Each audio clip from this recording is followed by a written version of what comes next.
Yes. There we go. So, all right. Well, welcome into the Fat Beans Roasting Laboratory.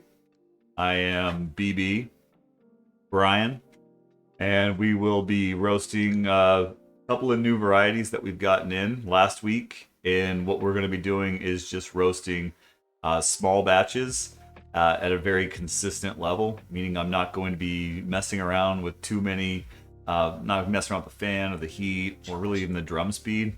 What we're going to be doing tonight is just trying to get a very baseline of the coffee so that I can get it, test it, and get a better idea as to what this coffee is all about. And then we can start trying to manipulate it a little bit to, kind of put my own spin on the flavors that I'm tasting. Whether that means I say, okay, I think I'd like this a little bit darker, or I may like this a little bit lighter. Maybe I think this needs to have the sweetness developed. So what we want to do is we just want to roast it to a consistent level so I can really get the coffee. Now, there are three types of coffees that we're doing tonight. In that, we have a new Ethiopian coffee. This is an Ethiopian Yirgacheffe. It is Yirgacheffe is pretty popular because it has a very floral, perfumey hints. In fact, it's really known for it being a very flowery smell. Like many of the other Ethiopians, it has a lot of those high notes, whether those be fruity notes or floral notes. But they generally, you're chasing the higher development points. With this Yirgacheffe, we're just going to try again to roast it real basic, not mess around too much, but we will be taking this low so that we can see just what the coffee has available to it. So this will be the first thing we do tonight. Then we'll flip over and do this Guatemalan. Guatemalan coffees, generally, when you think about dark Central American coffees, Guatemalans are kind of the shooting star there. They are packed with those chocolate flavors, those caramelized sugar flavors, that really balanced cup of coffee that Americans really associate.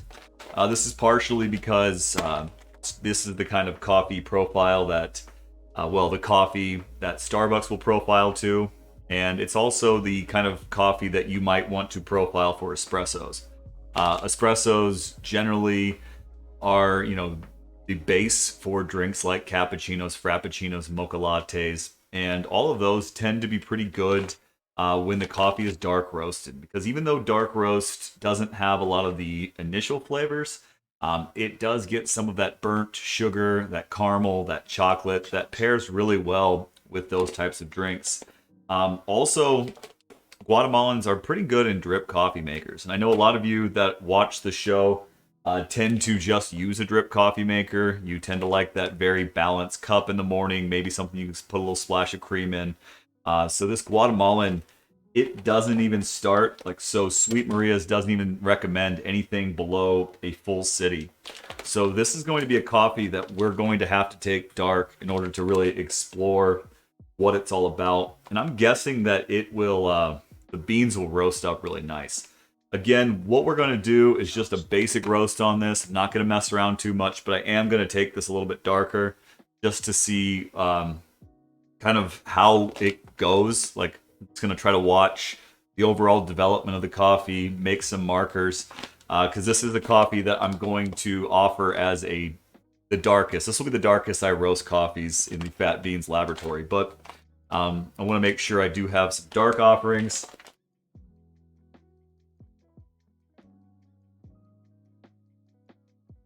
And then finally, we're going to break into the big bag. And the big bag is a Costa Rican. Costa Ricans generally are says it's a crowd pleasing. Trades of brightness. It trades with brightness for body. But unlike the Guatemalan, we'll call this like a medium. Maybe a medium dark. Just to really try to get the marshmallow, some of the less burnt sugar tastes. And see if we can't get a really balanced cup. And I think this is probably going to be the crowd favorite. And that's why I went ahead and got the big one. So, yeah. So this is a 20-pounder.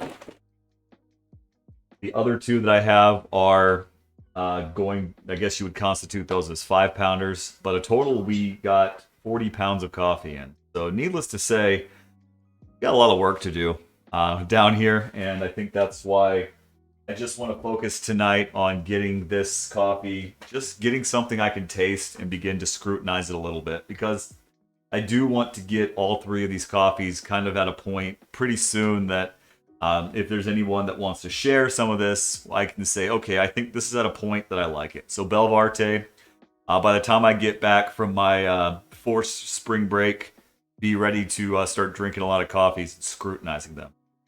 What I learned today, any good cup of coffee can taste bad if it's too concentrated. Yep. So that is a really good point you make there, Belvarte. Coffee roasted is only one step.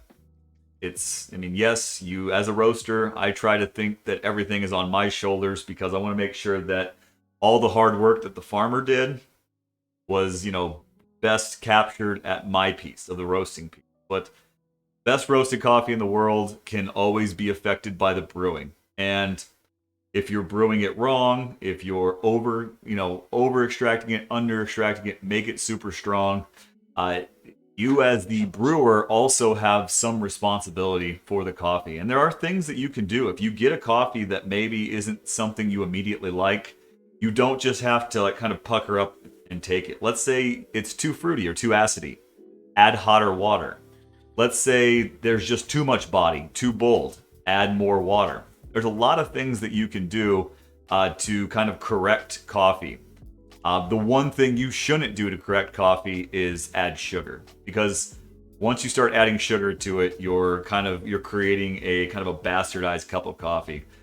So that's why I tend to put so much thought into the beans that I order and then the roast type so that I can get it to you guys at least in a form where I say, okay, you may have to experiment. You may, this might be good for a, percolator. This might be good for a coffee pot, but just don't put sugar in it. And not because sugar in coffee isn't good, it is, but it kind of defeats the purpose. And coffee has an immense amount of health benefits that are, a little bit detracted by milk. Not too much. I mean, milk's milk.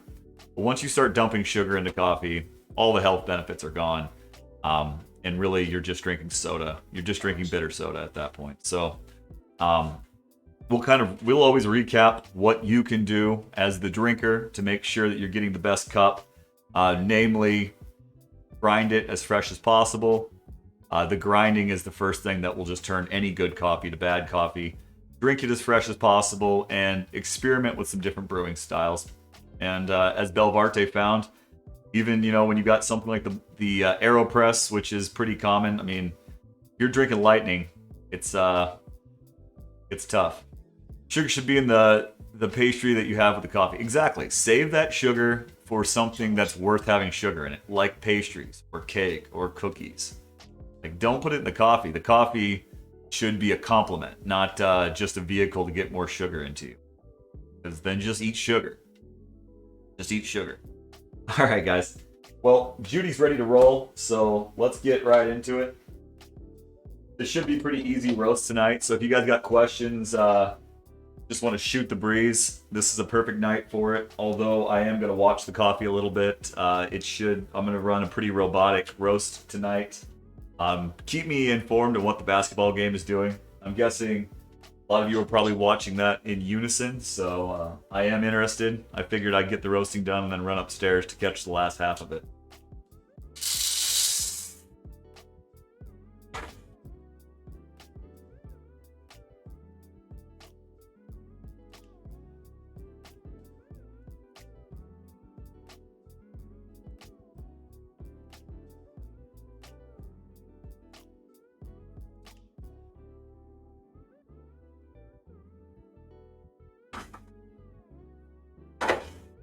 So initially,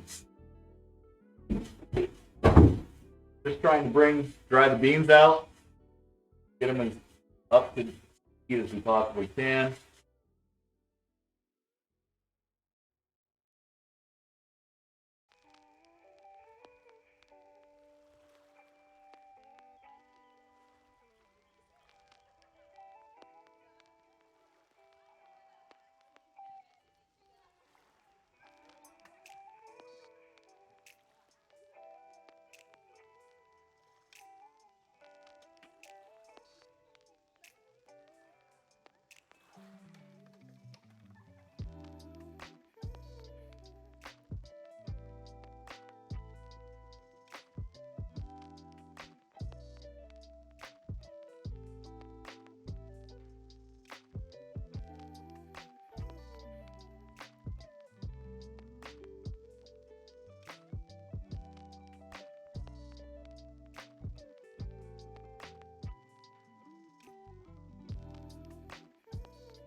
Okay. There we go. Got everything set up now.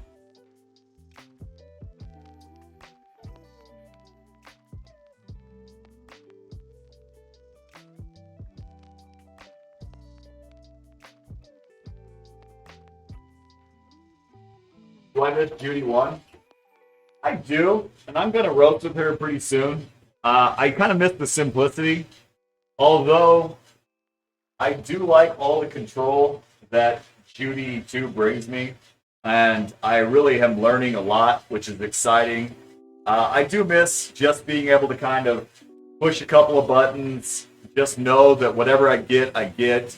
There is something kind of romantic about not having all the control. All this control does make me feel a little bit more responsible. Whereas with Judy, it was more about, you hope for the best and it's, you take what you can get. Now, again, I'm glad that I'm learning on this machine. But there will be times when I just feel nostalgic, need to do a half pound and put Judy back in because all in all, Judy 1 did make some pretty good coffee. I can't deny that.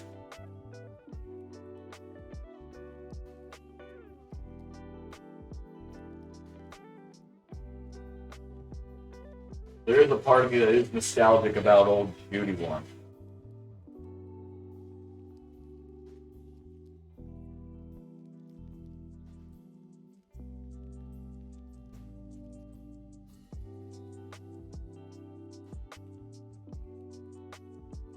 So with these roasts, we're just doing real light batches.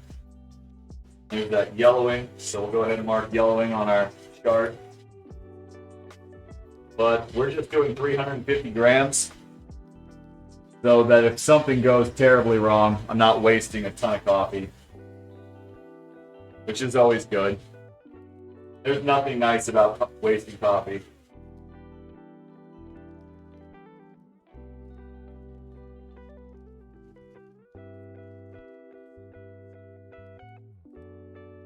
Off to a good start.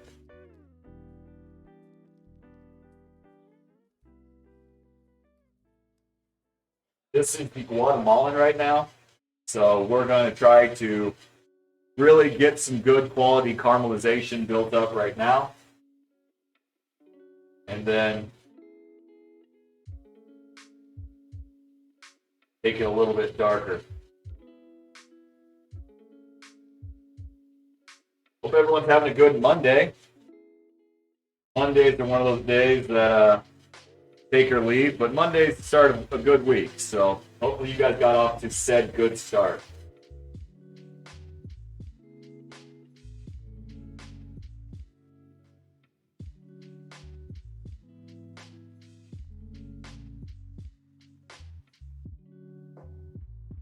Also, hope everyone had a nice Easter. If you were in the Kansas City metro area, the weather was hard to beat. That's all I got to say about that. I know we got some severe weather pushing in this part of the world in the next couple of days, but what we were dealing with yesterday is said it's going to be hard to top. That was some excellent weather.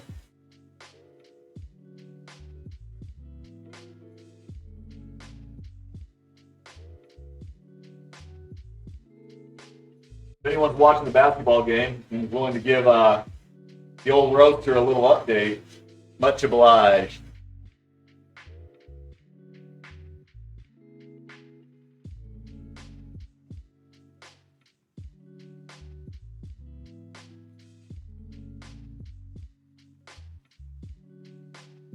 Okay, we should be hitting first crack here pretty soon. A little bit lower load tends to get the first crack a little bit sooner than the bigger loads. That's okay.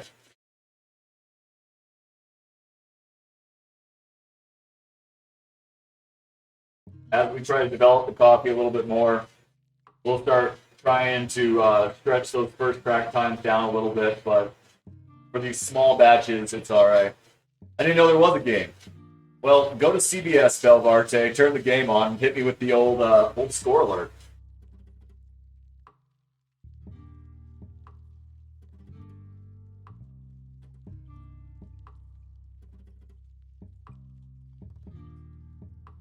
Starting to get some cracks. Still pops. Don't really quite think we're at first crack yet. Looking face. All right, we'll call that first crack.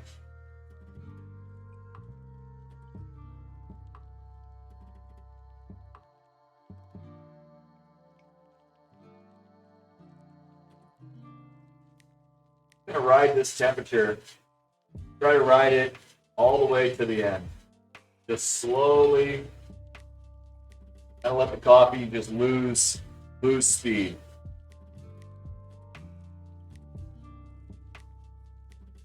Guatemalan coffee is known for being very uniform, getting very puffy, having a very consistent Baylor by, wow, 15.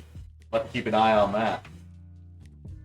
That is, as the Spanish would say, increíble.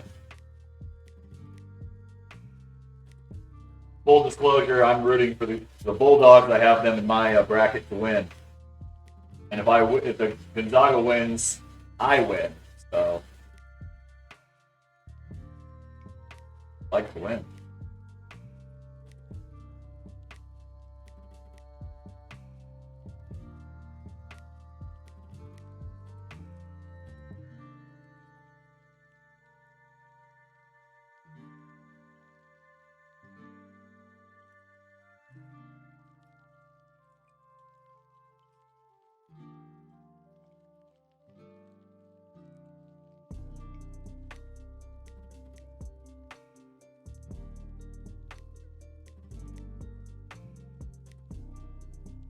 This will constitute about a medium.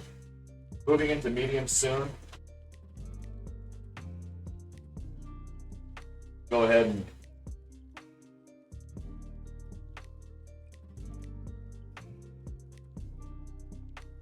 yeah.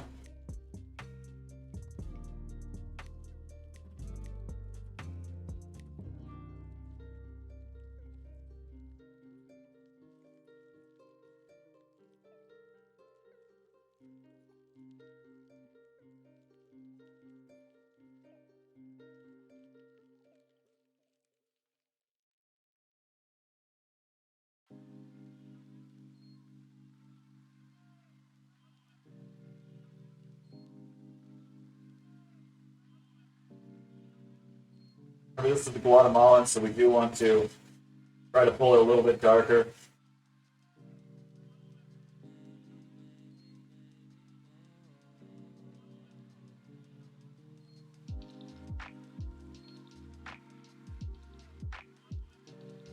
Go a bit darker than that.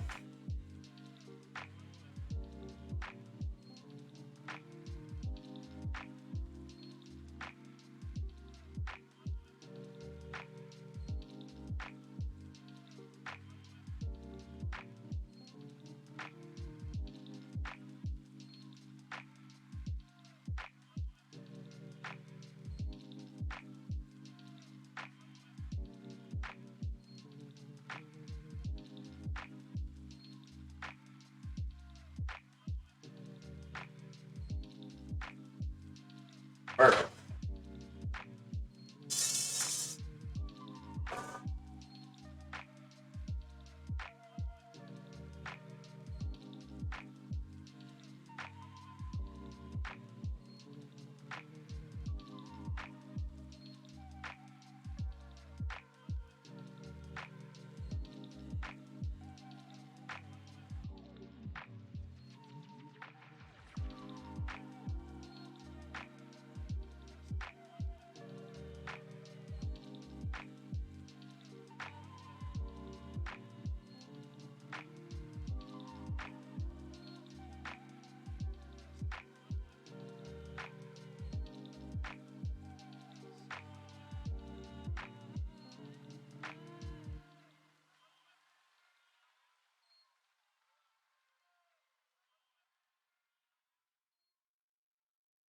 Bill? Yeah, I always figured that lo-fi hip hop would be right up your up your alley.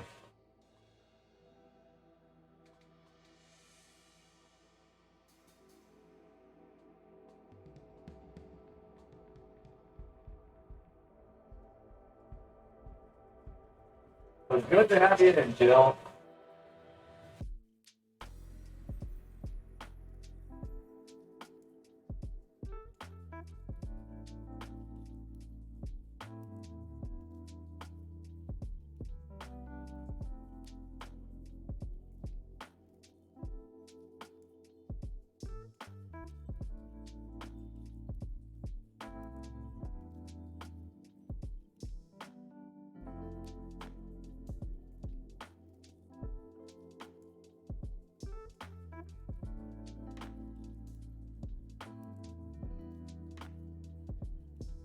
Okay, so, well, look at all that. So we got some more action here.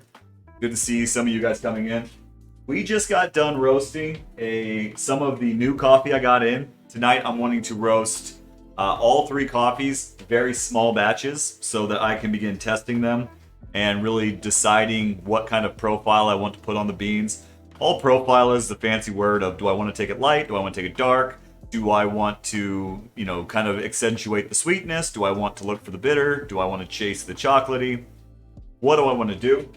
So what I'm trying to do is just do 3 very, very rudimentary roasts, not really change too much, just have a very strict schedule. Roast him, except for this is a Guatemalan. Only the Guatemalan will I take a little bit darker because the roaster's notes from Sweet Maria's says that really a lot of the flavors this Guatemalan is known for doesn't even start to come out until about full city. So we took this one a medium dark. Like the Guatemalans are known for, they tend to be really, really crowd pleaser on the eye. They're very, they puff up real nicely. They also are very uniform in color. So you'll see a lot of these done by roasters and coffee shops because they're pretty beans. Got a good roast on this. And now we're going to do an Ethiopian Yirgacheffe. Yirgacheffes are a very flowery Ethiopian. This particular Yirgacheffe is washed, meaning it's more of an aromatic cup. Not overly sweet, but Yirgacheffes are very, very desirable as coffees from that region because they have this really, really intense jasmine aromatic scent to them, and they almost are like a fine tea. So I thought that would be something that I was interested in. They do have some citrusy tastes, but we'll have to see how far we take that. Jill and Lisa, it's good to see both you in. I did send the coffee I roasted for you. It's in the mail. You should be getting it whenever the government thinks that it's an adequate time to get stuff to people. So the USPS now has your coffee. So be looking for that really any day now. Actually, well, Jill be looking for it, and then Lisa, you can get with Jill to get that coffee. So huzzah, the bean peasants rejoice. Yes. So, as always, I'll be looking for some detailed notes on that as we still, although I'm getting more confident, I'm always looking for good taster's notes, especially since this will be the first time you guys taste it out of Judy too. So, I think it should be good, but you kind of start living with your own coffee and everything, you just want everything to taste good, so. And there is old Bean Man. Hopefully the bean bounce works today. I can't tell you about the, it's kind of why the bean bounce is so fickle. Okay, so we'll do a quick turnaround here with Judy. Also, if any of you are watching the basketball game, please keep me up to date. A little curious. I heard Baylor was doing work early, so. Interesting. Found that to be interesting.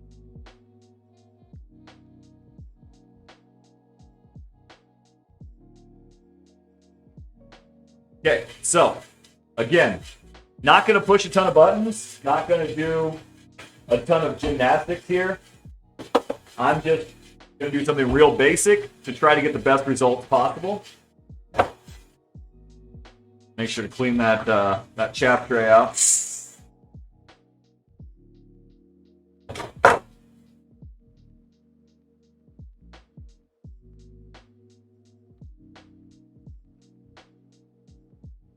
The Yirgacheffe beans look paler, maybe lighter sage green, or is that just the screen?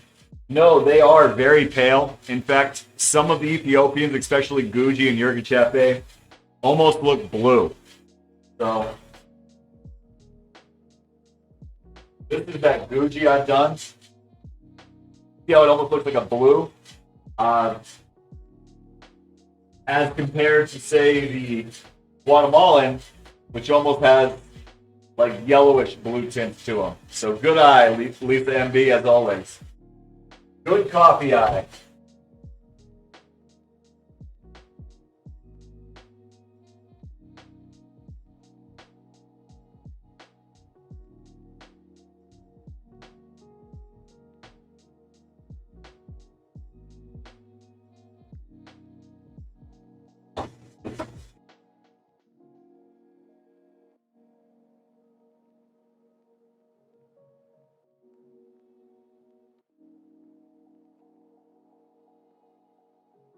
So this Yirgacheffe, the big difference between this and the Guatemalan I just did is I'm going to try to pull the Yirgacheffe a lot sooner in its development time.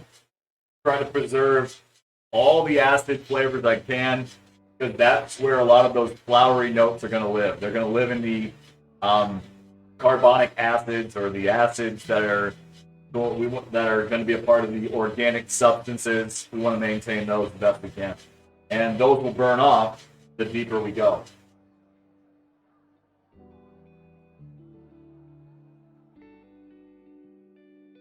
I'll keep saying this because that's kind of my Monday magic, but hopefully you're all having a good week.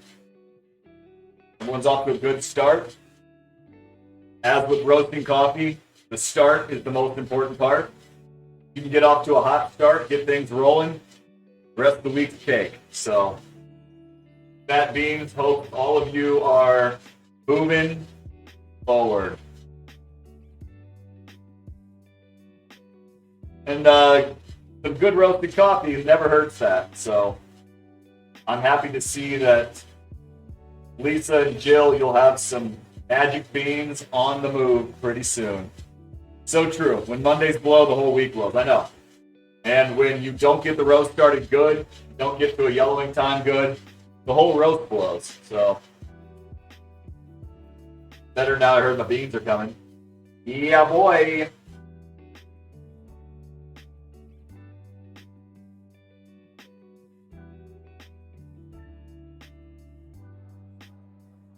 Yeah, boy.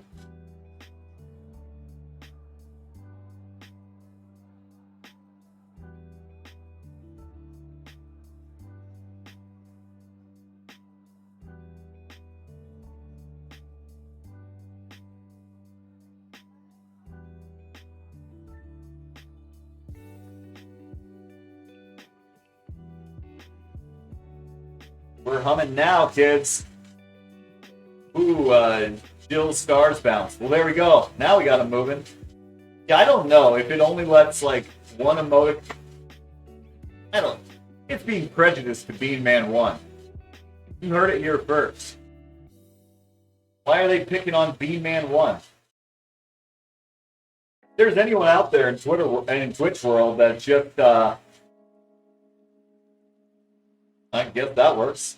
If any of you living on the Twitch town know anything about any of this, feel free to let me know, as I would be humbled by your knowledge. Or I'll figure it out. Who knows? I don't get this algorithm. I don't either. Seems to work, though.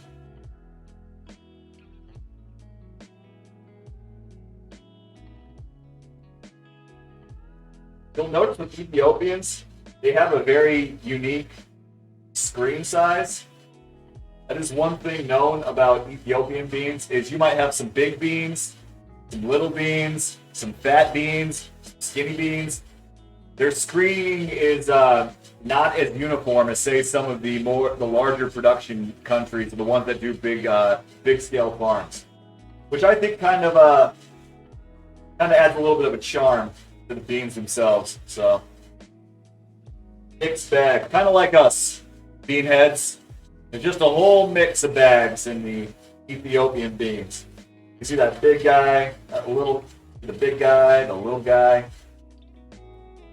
Charming.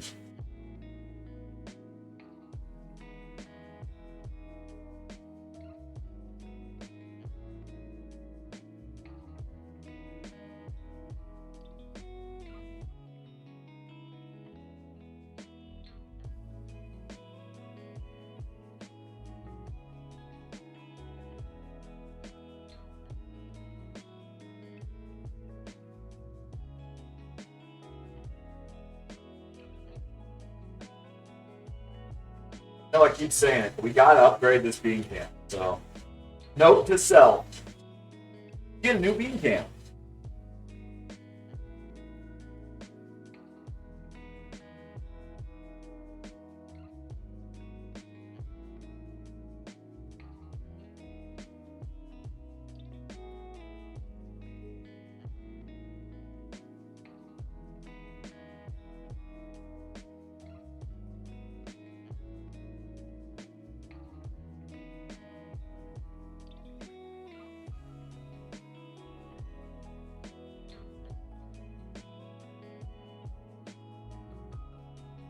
There's our first couple of first crack signs. And what we're going to do is probably do about 15% or about 60 to 90 seconds, just to let this crisp up a bit.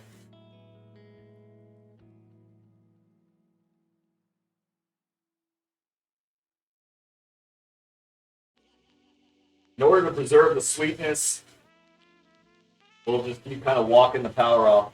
Try to just bring this down as low as we can go.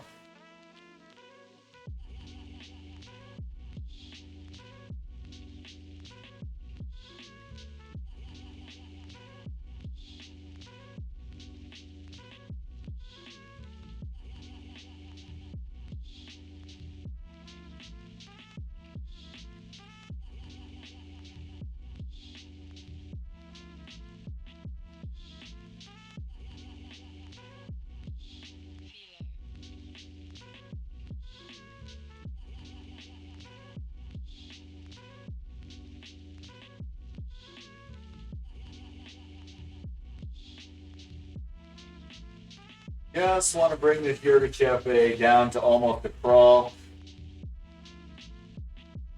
I think that's all the further I want to go.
Yeah, that's a pretty interesting comment there, Lisa, in that the bean trier is affecting the rate of rise.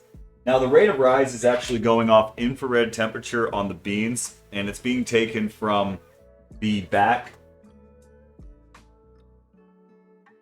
being taken way from the back of the beans. It shouldn't be like really having a noticeable difference. If we were looking at, say, the air that's passing through the machine, that might. I think what is happening is just I'm taking it out so much that it's kind of lining up with natural spikes that are going to occur. If we were to change the ROR just to report every minute, so if I had like a little chart and was just taking the averages, the ROR would be a lot more smooth. But because it's trying to read almost every 5 seconds, the ROR looks a little bit more jagged. But really what we're looking for is just the overall steady curve. And what we're trying to avoid is any major flicks that may last for, like, maybe say the ROR goes up super high and it takes more than 30 seconds to come back down. That's more of what I'm looking for. But the little teeth flicks, I think that's probably more correlation. But it's worth noting. And if you are taking accurate readings of the charts and you notice that it's always happening, well, then it's probably something. Well, hello, B Misfit. It's good to see you tonight. Are you still with us in the States, or have you made your journey back to wherever the heck you reside in this great, crazy planet, this cosmic planet we live on? Another thing I noticed, and I think, Lisa, you might enjoy this. This Yirgacheffe is a organic, certified USDA organic. Every coffee I get is farm to gate, meaning that they're not selling anything that we're buying on the New York Stock Exchange. So it's all being, co-ops or in farms, which means if it's a small co-op, they're most likely practicing sustainable farming. Some of the farmers are USDA certified organic, and obviously they'll put that on the package. And it's something to value, as organic is. You know what you're getting, especially with USDA. I do notice there is more underdeveloped beans in organic processed coffee, which, again, that's kind of the allure of organics. But that is one thing I noticed about this. Not really that much. In fact, just a couple more. But that is something I do keep an eye on. I'm in Oklahoma City. I've never been to OK in my life. Got my second vaccine dose changed to here. They should let me drink a gallon of vaccine dose. I think you should. Yeah, I think they should just acupuncture you, as you are the most international traveler I know. You've spent more time in the air than I've spent on the ground. Think about that. Okay, so last thing I'm going to do is I'm going to do the Costa Rican real quick. So we've done the dark roast Guatemalan. We've done. This is complicated. We've done the dark roast Guatemalan. We've done the light roast Yirgacheffe. Now we're going to do what's going to constitute as the medium roast Costa Rican.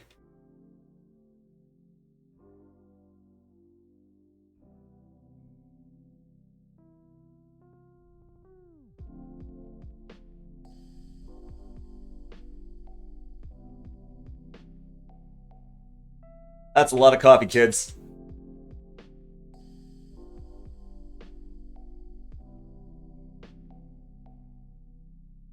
Try to make a little bit less chaos here.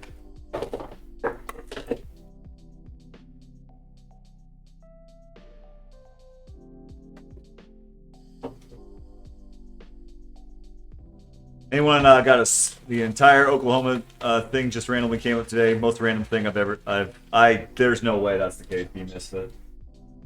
What's the can anyone give me a score update in that basketball game?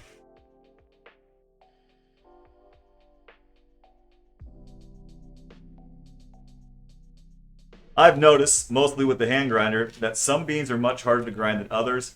This is due to the method of roast, the type of bean, origin of bean, or something else. Well, yes.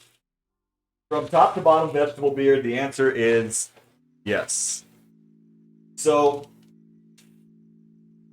the density of the bean matters. If a bean is less dense in the grinder, it will break, it'll shatter more, which will mean less dense beans grind easier, more dense. So Ethiopians are dense bean. They tend to grind a little bit rougher. A lighter roasted bean is a little bit more flexible, less shattery. As coffee dries out, as it gets darker roasted, it dries out more. Darker roasts will break easier. Again, the age of coffee. As coffee gets older, it loses water and the cell structures break down. So the age is easier to grind. So everything you said, next time you're looking at it, look at the roast type, the origin, and if you have questions about if the origin is dense or less dense, just ask me. I know most of them, or at least I'm getting to know most of them, and I'm always one Google search away from being right. And then the age of the bean will also play into it. So if you got some really old beans, a really old dark roast, throw them in your grinder. Also your grind size. Obviously, if you're trying to grind super fine coffee, it's all going to get like kind of log jammed in there. And go there. So they got that big game hangover. Well, winner take all for me. If Gonzaga wins, I win a bracket. If Baylor loses, I lose. We currently have Burmese coffee. Ooh, that we got super fresh, and it's pretty difficult to grind. Yeah, so the freshness. A Burmese coffee should be pretty dark.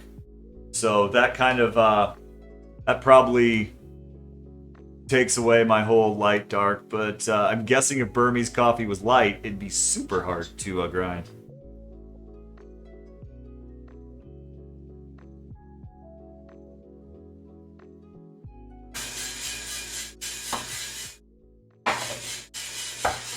Okay, so drop our Costa Rican in here.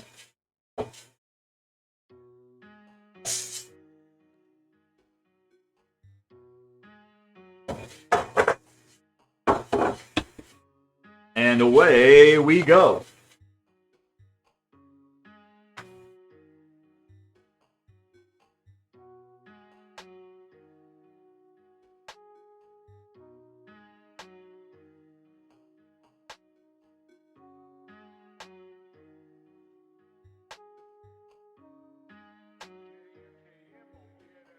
Vegetable beer. So I didn't have any rubbing alcohol on Friday, and in order to be able to clean the bearings and the sensors, I need rubbing alcohol. So the cleaning show has been moved to tomorrow. I am going to stream it just so if I mess something up or if I don't put something back together right, I'll have it filmed. So filming yourself while you're working. So if you're looking to get the Super Tech Show, that will be tomorrow night, and we will call that Fat Beans After Dark. So bring all of your silly anecdotes, all of your funny stories. It'll be a little bit more let your hair down loose. So if you got any sort of weird questions tomorrow night, Fat Beans After Dark, we'll crack Judy 2 open and see what this old girl's got going on inside her. So I'm glad that you're that excited, because if you didn't say anything, my heart would have just been crushed.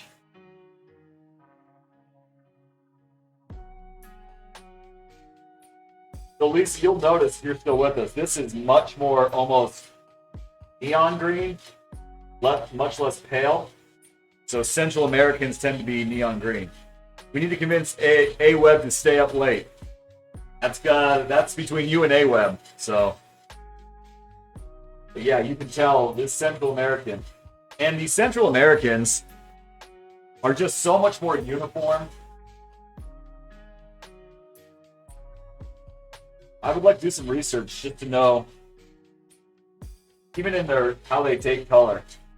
African coffees tend to look like this, much more calico, tend to be much more uniform. Just aesthetics, really, but it does play into the notion that Central American coffees tend to make up more of what you get as far as roasted coffee goes, especially commercially.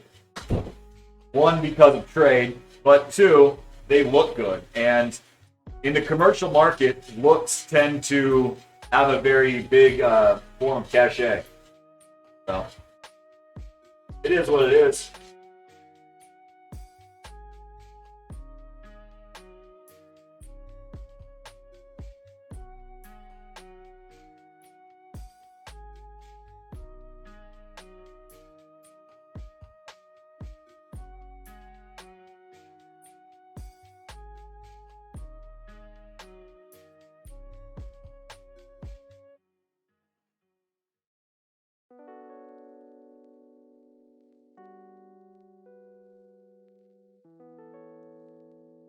We'll call that yellowing. Looks yellow, right? Bean heads.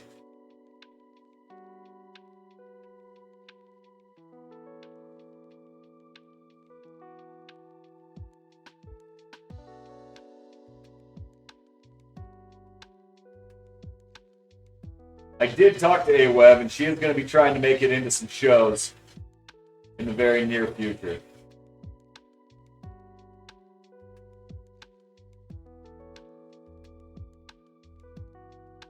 When my bean heads go missing, I get concerned.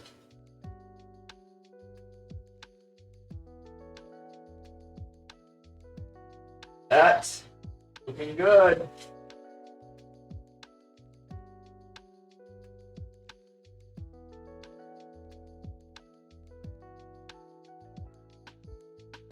So with this Costa Rican, we're just going to try to balance in between not too dark, not too light, just something real mellow.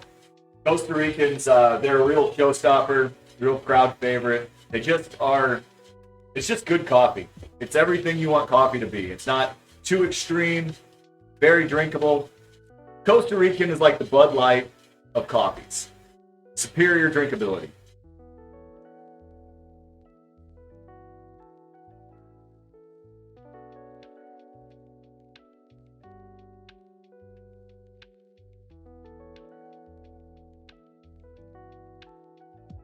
So again, this is our last roast of the night, a Costa Rican. In our 3 roasts, and when all 3 are done, we'll set them up together, and I'll let you guys get a nice look at all 3 coffees, just so you can see. Even though I did a very, very similar roast on all 3, the only thing I changed was how much I let them develop, and that's just to see, kind of hopefully see them in their best form.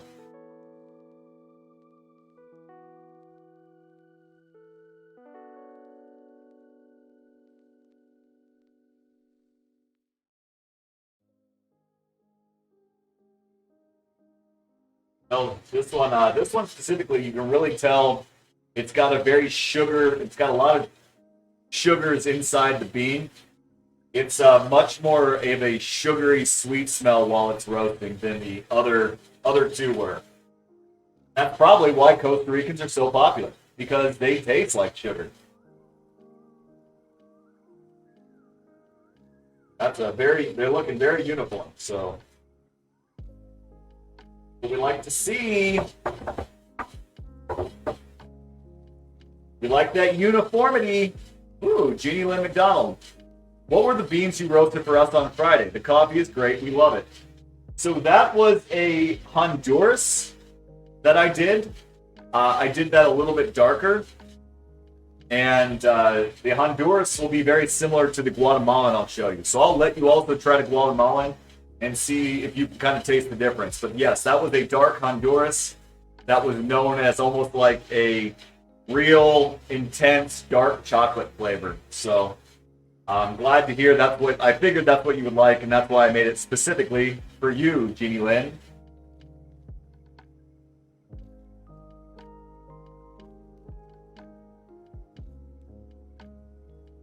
Yes, Jay Brogan, that is why I bought the 20-pound bag. Because even if we don't sell a single bean, I know that Jay Brogan will drink up all of this Costa Rican. So it will not go to waste. So don't you guys worry your little bean heads about it.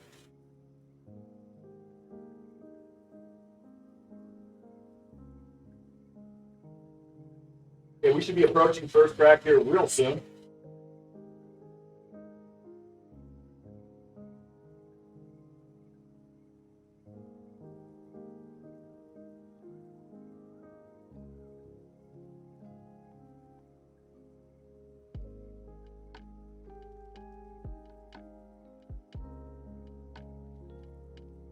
There's first crack.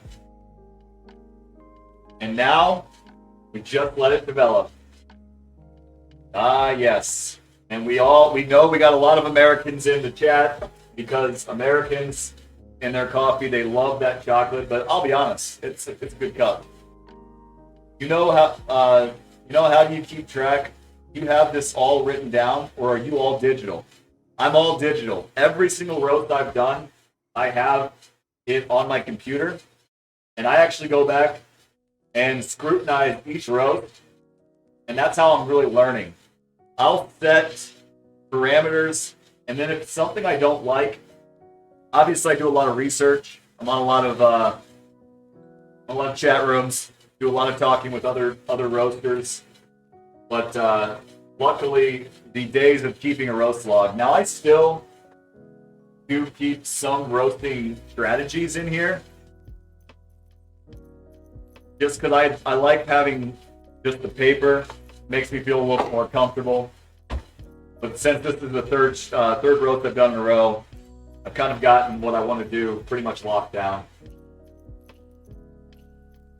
I always want to hear feedback. Yeah, because if I can get feedback, specific feedback, I can actually go back and scrutinize my roast to see where the things like dark chocolate took place. So I will go back to the roasts I did for JMCD and Jeannie Lynn, and I will say how much developmental time, how much fan did I have, and then when I roast for them again, I'll keep notes of that and make sure I try to recapture what I did.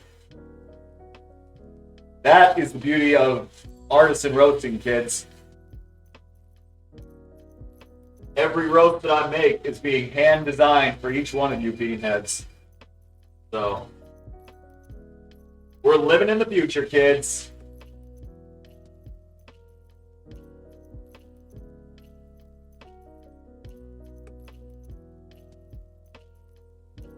Okay, we're going to take this just a little bit darker, and then we'll pull it. But ooh, it looks good.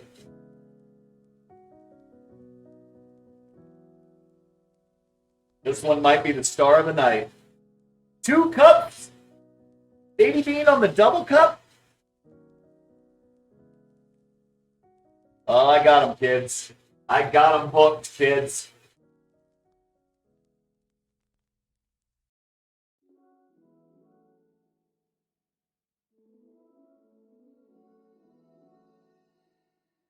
I got them hooked, kids.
Okay, well, that was a lot of roasting.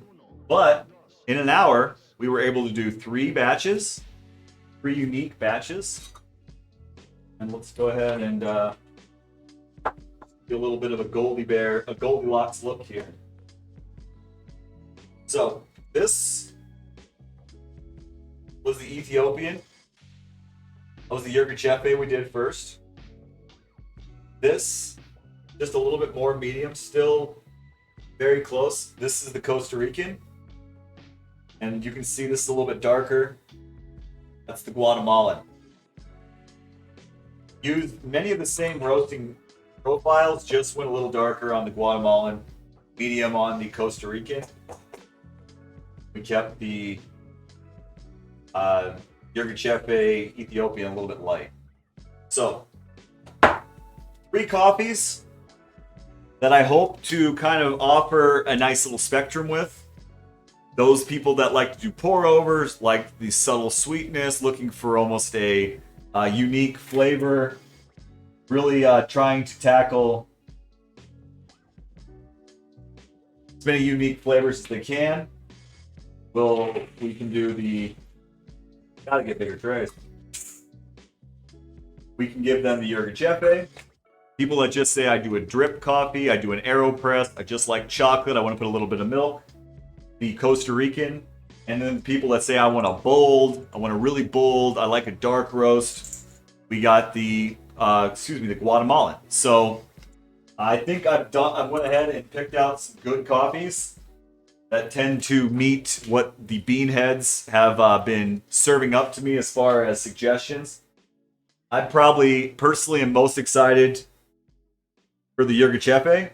As you guys all know, I like the lights, but yeah, I decided to hit the bases because that's kind of what, as we move into really wherever we're going, if it's going to be farmers markets or if it's going to be just roasting for the bean heads or doing this kind of Twitch roasting, I want to make sure that we're not saying we only do this. And as I get more comfortable roasting and as I get more comfortable in really what my customers are looking for, the hope is then to expand the spectrum, a little bit wider, where we're doing, maybe even some creative coffees, or hopefully maybe move into like a coffee of the month, where I just go ahead and order like a 40-pound bag every month of just the newest, freshest coffee, and then, maybe that will be something we do to coffee of the month.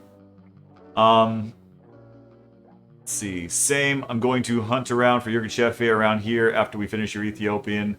That's en route. So, yeah, a lot of roasters do have Yirgacheffe. You shouldn't have to go too far. It's very popular. What do you think of Westheimer as far as Houston? Let's see. It's a long street, and there's a big mall on it. So, good. So, yeah, I would definitely, Lisa, based on what you say and how you and Vegetable Beard prepare it, I would say check it out. Get your hands on some Yirgacheffe. And I got 10 pounds here, so maybe someday some of this Yirgacheffe may end up in that region. I felt that I was going to get shot any moment when I was on Westheimer. I mean, Houston is a big city. And in big cities, you got to keep your head screwed on straight. That depends on, Westheimer's a really long street. A lot of people here have lived in or live in Houston, so they can probably sympathize with you there. But there are parts of Westheimer, yeah, as you go more towards the west, and it gets a little bit more heimery. In West Chase, well, yeah, that's a tough area. West Chase is a tough area. That's where, B Misfit, that's by where AJ used to work. Worked right there at Westheimer and West Chase. So, all right. So, my goal is to try to catch the rest of that basketball game tonight. I think we did a good show. Had a really good audience. So, hopefully, I was able to add a little bit to your week, give you that extra boost. Remember, this is a big helper. So if your week didn't start off where you want it to be, or if your Monday, put some of this in, and get your Tuesday going. So enjoy sport now. Yeah, I'm gonna go watch some sport ball. Nice beans. Thank you, Vegetable Beard.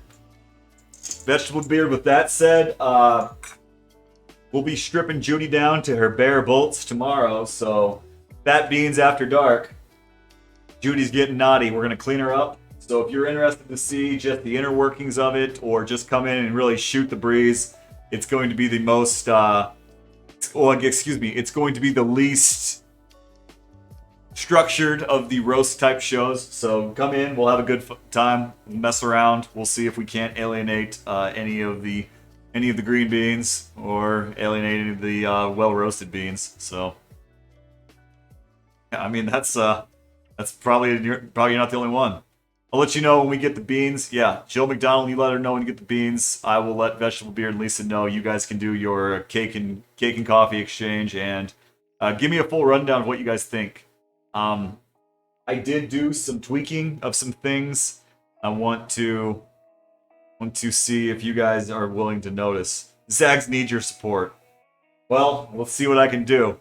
So, as always, great show. State of the show. We're at 14 subscribers, so one new subscriber and we get a new emoticon. So Judy 1 should be in your guys' hands once we get one more subscriber. But as always, you guys have been great. This hour has blown by. I did a lot of coffee. I got a lot of beans. A lot of coffee to drink. So wish me luck. But without any sort of further delay, as always, keep it moving forward. And if you need a little help, remember, stay caffeinated. And I'll see you guys on the old flip side.